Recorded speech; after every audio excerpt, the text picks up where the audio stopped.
Well, hello, Young and the Restless Daily Recap fans. Today's daily recap is for Tuesday, September the 20th, 2022. Tuesday, September the 20th, 2022. Let's see. We've got, some things going on. We have Nikki, she's in LA. Okay. She goes to see Talia, the journalist. And she's talking to Talia. She said, I'm here on the behalf of the people of Genoa City. And I'm thinking, look, why did you have to say that, Nikki? Just say, I'm here to continue where we left off to see what could be salvaged because Diane needs to go. Because the people of Genoa City, the people don't care about Diane. It's you and Phyllis. There we go. So um, Talia invites her in and she says, I hope you've been able to, talk to your editor about, letting you continue the series. And Talia tells her, well, you know what? If he doesn't come around, I'm already going to write a book about it.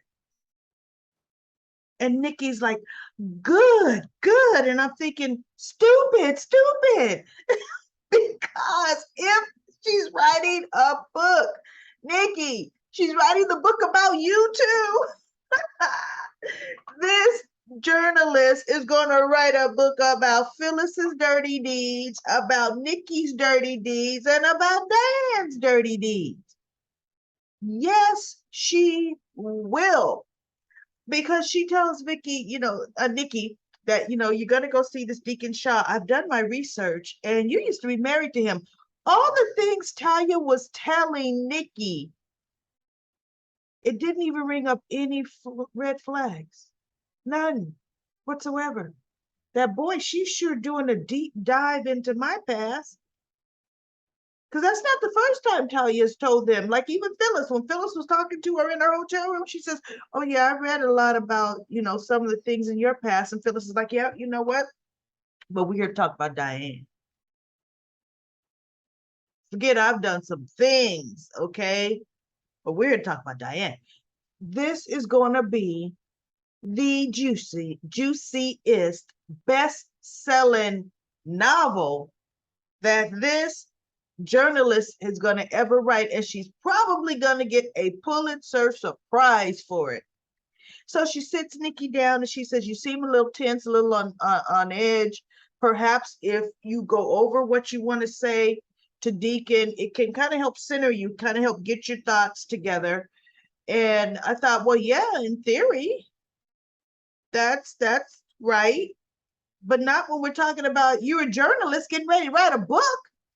Nikki goes all into her history, all blast in the past where Deacon Sharp was concerned. I mean, we got to see old Deacon when he first, I don't say old Deacon, I mean young Deacon. When he first came to the show, was trying to pour Nikki a nice little stiff drink of vodka. And at that time, she turned it down. But guess what? That didn't last too long, did it? Because Nikki went on a huge spiral where Deacon Sharp was concerned. And Nikki reminisced on a lot of their different history and their past. But at the end of their conversation, she tells Talia, you know what? It really did help me talking this through with you. Now I've got myself in order. And Talia was like, well, good. I'm glad I could help. And I'm thinking, yeah, and you just gave me 4 chapters of my new book. Thank you very much. So Talia leaves and Nikki texts Deacon saying, I want you to meet me. She's at the Beverly Palm.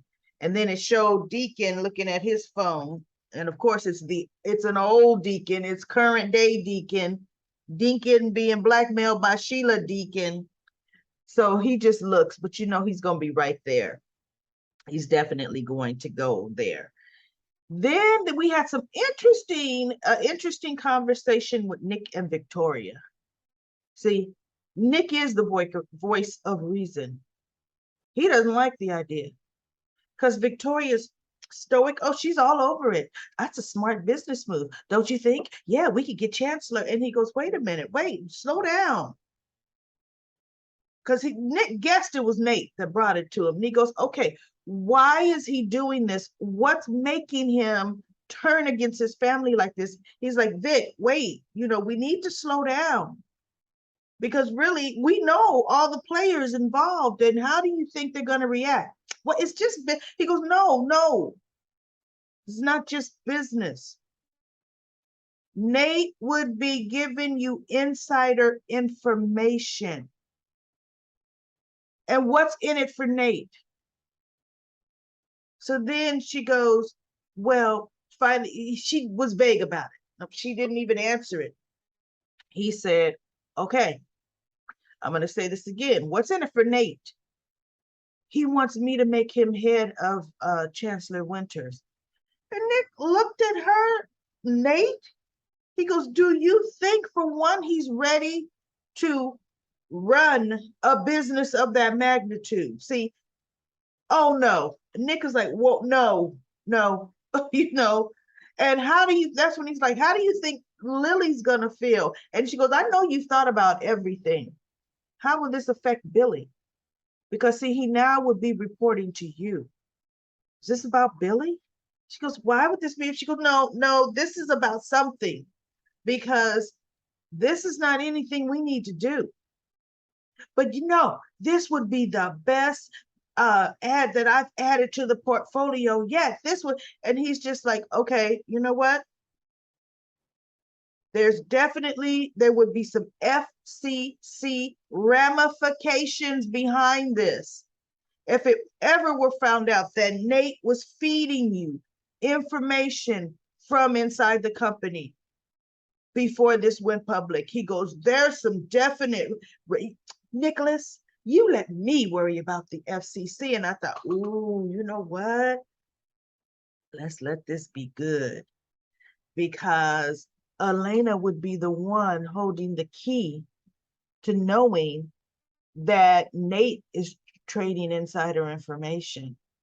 Wouldn't it be interesting if Nate goes to jail and Newman and Victoria loses a whole lot?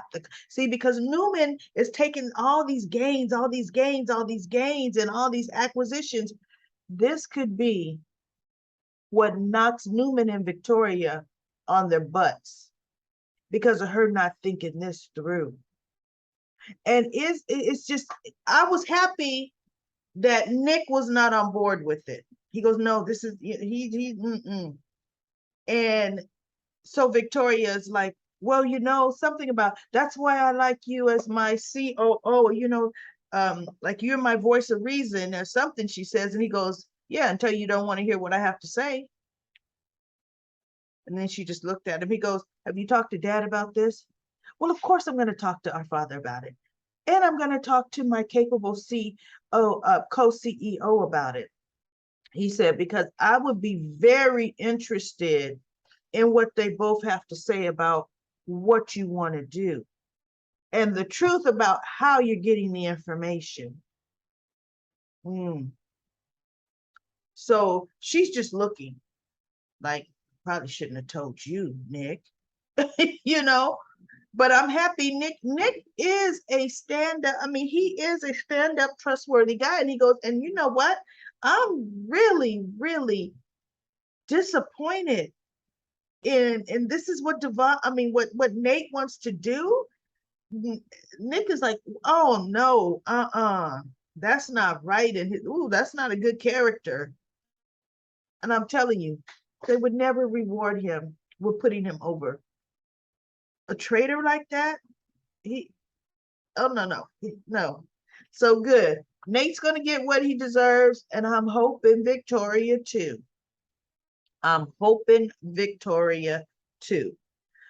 So then we have Amani. Her father collapsed. Her father's in the hospital. And I just don't know. I'm so worried. Look, I'm so worried that I'm in the coffee house getting a cup of coffee versus getting on a plane soon as I heard and going to see my father. I'm so worried. Oh, my father, first my mother, now my father, that I'm sitting here, staying here, and I'm not going to see my father who raised me. That father. Nate is like, okay, but you're gonna go see him. What Nate? So Nate talks to the doctor. You want me to call to find out? You know, the doctor tells him, even though I still thought patient confidentiality, I still thought that was a thing when Nate is not one of the father's doctors or consulting doctor. But some doctors do courtesies and tell other doctors things that they don't know, that the person just identifies himself as, I'm a doctor in Genoa City. Okay. But Nate got all the information, right? And he tells her, no, it was just complete exhaustion. They're hydrating him and your father's going to make a full recovery. And she's like, oh, thank God. Thank you so much, Nate. Oh, Nate, you've come to my rescue. So you've helped me so much. And then Nate's like, no, you've helped me. And then we go back and forth with the mutual admiration. And Nate finally says, he goes, okay, but you're going to go see your father, right? Monty looks at him and said, why? He said he's going to be okay. Now, this was a woman ready to break down into my father, my father, my father. Soon as she heard Nate say, no, it's not life-threatening, I'm going to go see him. Why would I want to go see him? I'm here with you because I love your ideas. I like talking to you. Amanda's there. He didn't raise her. He probably don't even really like her for, turning the family upside down, but Amanda's there. So then he goes, but I'm sure I know you. You really want to go and see for yourself and be with your, and then she was like, oh, yeah, I do. Yeah, she's like, I guess I do, doggone it. Shoot. I guess I do. So he goes, and I'm sure Devon will lend you the jet because I'm sure Amanda's already told him what's going on. Devon, the one that you two lie about, connive about, try to ruin his name every chance you get to anybody else, but let me use your private jet, Devon. Because we tight like that. Because I like you, right? Because you're family, Devon. Let her use it. No. Book a commercial flight, chick. Book a commercial flight. Amanda's not asking to go see her father. That's who Devon's private jet is for. It's for Amanda. See, your man Nate that has all these great ideas, that's going to do such great things, he don't have a private jet. So the most Nate can tell you right now is, guess what? Let me pay for your ticket and coach. Let me do that for you. I tell you, when he said, oh, Devon, I'm thinking, don't be promising nothing to Devon's. You Benedict Arnold, because that's exactly what you are. Nate, I can't stand Nate. Okay. Can't stand him. So now we have, this was cute to me. This was funny. Okay, we're dealing with Summer and Kyle laying the law down to Phyllis and Diane. Kyle took off first, blah, blah, blah. You, this is going to happen. And they were like, wait, what? Huh? And then Summer comes in. I'm going to tell you, there is a zero, and that's what her hands are doing. Let me see, got that go. Zero tolerance for anything else.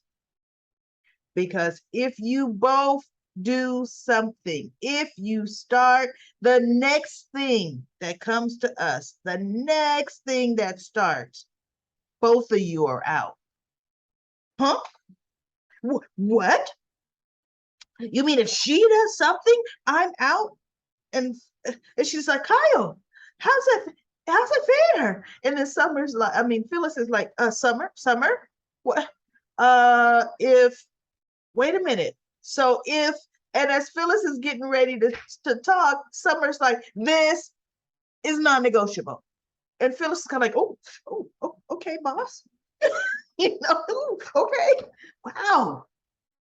Those kids they handled their mothers like true bosses. And I'm like, okay, you know what? I like it. I like what you said. I like how you said it. They presented a united front, and they let them know. So of course, Phyllis is like, I have to take a call. And Diane's like, I'll meet you back at the office. And they leave, and Summer and Cal look at each other like, we'll see. We shall see if they take heed to it, because look, they either do or they don't, right? But we're due. And then they praised them. They told them what remarkable jobs that they're actually doing. They're really, really assets to the company. And Summer's like, your two jobs really should not intertwine very much at all. And Phyllis says, well, Diana's covering the publicity for my launch of the home, the home series, the home and whatever decor series. And so Summer's like, so we do have to work together. And so Summer's like, well, okay then, y'all better, do it professionally. It's like, y'all show us what you got. Okay. Put your money where your mouth is. You on your best behaviors. You get it. Yeah, okay, let's do it. Let's see it. Because it's gonna be important now that you do. Okay. So of course, getting back to Newman, Diane knocks on. Jack, you got some time, Jack? Oh, sure, come on in. Well, Diane proceeds to tell Jack what happened. And I'm being held accountable for something that Phyllis is gonna do. And Jack is just looking at her. Well, good. I'm glad they did what they did. They're absolutely right. You two have to get along. And I guess you both are gonna have to be on your best behavior. So Diane didn't really get what she wanted from Jack. So she still had to, well, no, I'm on my best behavior. I'm not doing anything. But she's like, you know what? She goes, are you going to have this conversation with Phyllis? Are you going to say the same thing to Phyllis? And Jack is like, you know what? Phyllis probably wouldn't perceive it. So I don't know. Like, maybe. Whatever. In other words, what I say to Phyllis, I do. What I don't, I don't. Because bottom line, she screws up, you both out. So that was great. I really, really like the way finally for once, Jack handled it. Because guess what, everybody? Diane didn't know, and Jack didn't tell her. I suggested it to Kyle. That was Daddy's idea, that they both go if one screws up. So that was pretty good. All right, let's go to comment corner. Let's see what we have going on in comment corner. We have, well, I tell you, my little malware bites, my little spyware on my computer is really popping up a lot. I'm having to click all these things off. I'm hoping they're not I'm sure they're not on the recording. But anyway, we have LaShunta says, Nick hates his brother so badly. He was like, yeah, what? Yeah, I guess what? Yeah, he and Sally slept together. I kind of fast forwarded the conversation between Nick and Adam. The rest of it, I didn't want to see it. It was just sickening to me the way Adam was like slinking around like a weasel trying to find out, Adam, goodness, have some posture with yourself. And then we have, so LaShunta said, big mistake. She wanted Adam to move on and get ready to move out of the dark. And then she says, after what Sally did to Summer, Nick should be ashamed of himself. All Nick was doing was all Nick did was go to bed with Phyllis.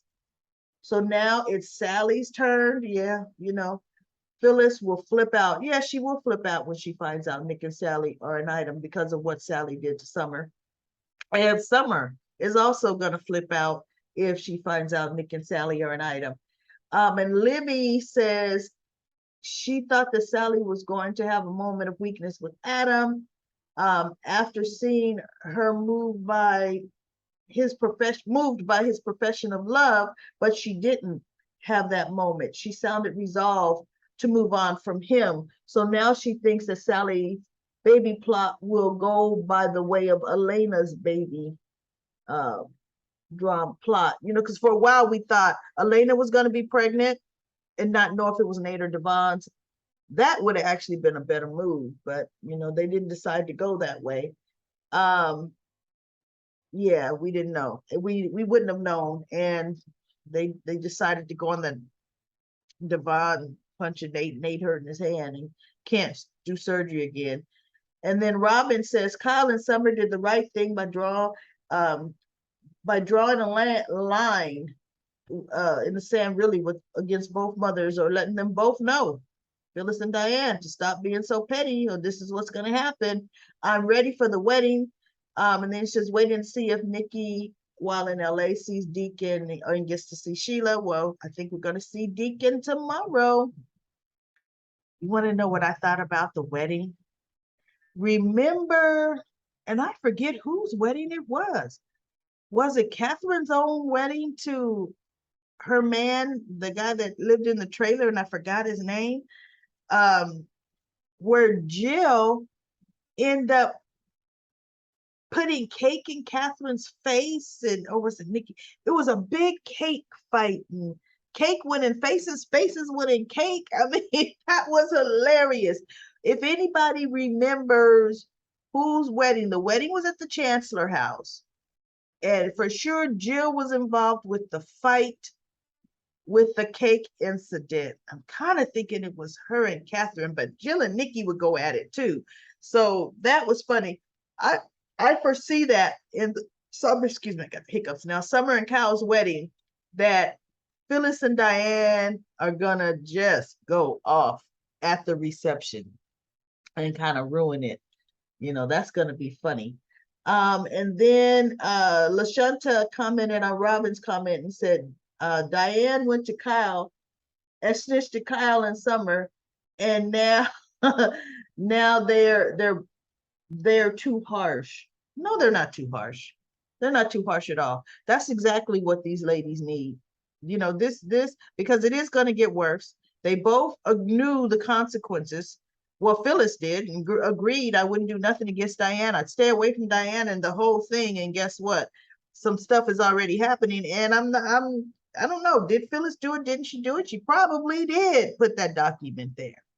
So I really wanted to be squashed because I like the dynamic of Phyllis and Diane working at Marchetti. I think that's a good move because there's a lot of room for storytelling and a lot of room for business development and growth with that storyline. So I hope they keep it for a while because it's entertaining and it puts Phyllis right there in the mix of everything. So with that being said, that is the daily recap for Tuesday, September the 20th on The Young and the Restless. I will be back tomorrow.